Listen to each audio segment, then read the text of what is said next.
আসসালামু আলাইকুম। জারিফ হাসান ব্লগে আপনাদেরকে স্বাগত। আমি আজকে আপনাদের মাঝে আরেকটা নতুন রেসিপি নিয়ে হাজির হলাম। রেসিপিটা হচ্ছে মজক ভুনা। আর আমি এই মজক ভুনাটা কিভাবে করলাম আপনারা দেখতে থাকেন, তাহলে বুঝতে পারবেন কিভাবে কি করলাম। সবাই দেখতে থাকেন। যে আজকে ভুনা কর্ম হচ্ছে মজক বাজি কর্ম। এটাকে এখন দিয়ে নিচ্ছি, সিদ্ধ করে নেব। সিদ্ধ করার পরে যেন সিদ্ধ করলে যে এটার ভিতরে যে বিজলগুলো আছে এগুলো বাড়িয়ে দেবো, সিদ্ধ করে নেব। অনেকে মজক খাটাখাট করে তারপরে যায় বুনা করে।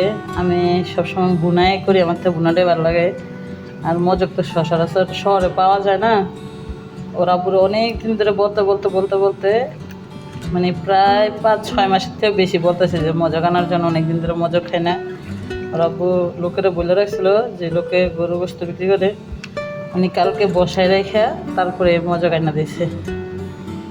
তাই ভাবতেছি আজকে করে নেই, ফ্রিজে রেখে লাভ নাই। ফ্রিজে রাখলে এগুলা বেশি দিন স্বাদ লাগবে না। আর এই যে তিনটা কি দেখছেন, এগুলো হচ্ছে চর্বির টুকরা। ভাবতেছি এগুলো কি দেবো, দেখা যাক শেষ পর্যন্ত কি করি। এখন এটার ভালো করে সিদ্ধ করে নেবো। সিদ্ধ করার পরে এগুলো এটার ভিতরে যে মরাক্তগুলো আছে ওইগুলো বের হয়ে যাবে না।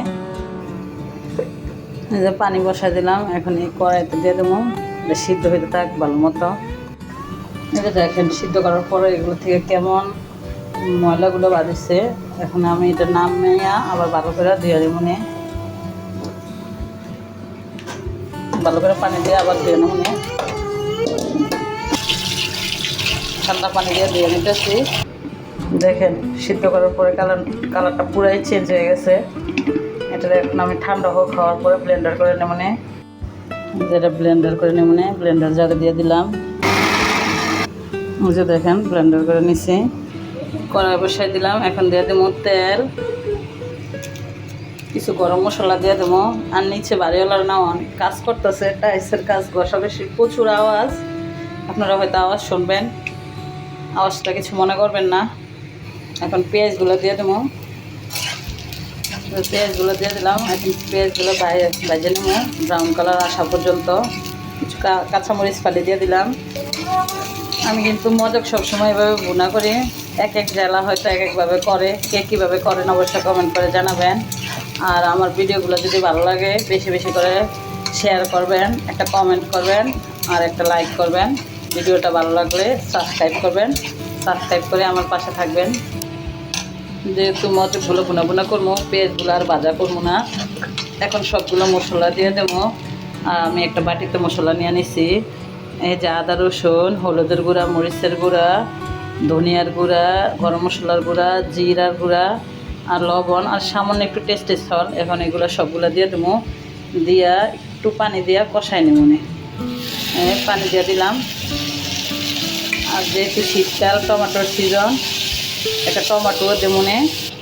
দেখেন মশলার কালারটা অনেক সুন্দর আছে। এখন টমেটো দিয়ে একটু ভালো করে কষাই নেব, টমেটোটা গলা পর্যন্ত।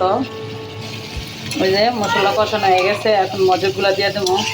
আর আমি যেভাবে মজকগুলো প্রসেসিং করছি আপনারা কিন্তু এভাবে করে নেবেন, নাহলে মজকের ভিতরে অনেক মরাক্ত থাকে। এই যে মজকটা আমি এখন দিয়ে দেবো। আমি ব্লেন্ডারের থেকে অন্য জায়গাতে নাই, এভাবে সরাসরি দিয়ে দিলাম। এখন ভালো করে মিশাই নেব। যে ব্লেন্ডারের বাটির ভিতরে যে অবশিষ্টটা ছিল ওইটা আমি পানি দিয়ে ব্লেন্ড করে ভালো করে মিশিয়ে তারপরে দিয়ে দিলাম। এখন এগুলা ভালো করে নাড়াচাড়া দেবো। আপনার কাছে মজক ভুনা খাইতে কেমন লাগে অবশ্যই কমেন্ট করে জানাবেন। আমাকে কিন্তু মজক ভুনা অনেক ভালোই লাগে। এদিকে কিন্তু পাওয়া যায় না, দেশ গ্রামে পাওয়া যায় অনেক দিন পরে। ওরা পুরো বইলা মজক আনাইছি আজকে অনেক দিন পরে, প্রায় 7-8 মাস ধরে বলতেছি। এই যে দেখেন ভাজা হয়ে গেছে। এই যে সাইডে দিয়ে তেল ছেড়ে দিচ্ছে। এখন আর একটু ভালো করে ভাজা করে নামাই নেব। আর সবাই আমার ভিডিওটা বেশি বেশি করে শেয়ার করবেন, অবশ্যই একটা লাইক করবেন, কমেন্ট করবেন এবং সাবস্ক্রাইব করবেন। ভালো থাকবেন, সুস্থ থাকবেন। আল্লাহ হাফেজ। আসসালামু আলাইকুম।